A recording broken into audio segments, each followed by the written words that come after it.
निवडून येतच असतो.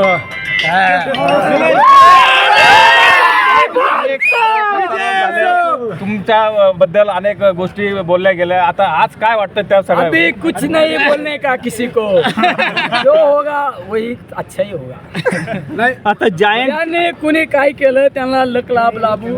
आता मला जनतेने निवडून दिलं ना, आता कोणाबद्दलच चुकीचं बोलायचं नाही. निलेश लंके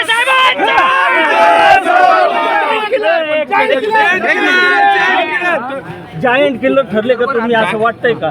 मग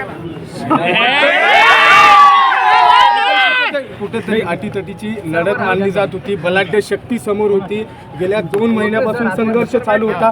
कसं बघता याकडे, काय सांगाल या संदर्भात? ह्या विजयाचं खरंच श्रेय जातं ते माझ्या शेतकरी बांधवांना, माझ्या बेरोजगार तरुणांना आणि माझ्या राजकारणाच्या पहिल्या दिवसापासून माझ्या सहकार्यांनी मला जी साथ दिली आजपर्यंत, त्यांना ते श्रेय जातं. माझ्या महाविकास आघाडीतील राष्ट्रवादी काँग्रेस असू, शिवसेना असू, तुमचं कम्युनिस्ट असू, आम आदमी पार्टी असू, आमचे सगळे लोक इतके पळाले बिचारे.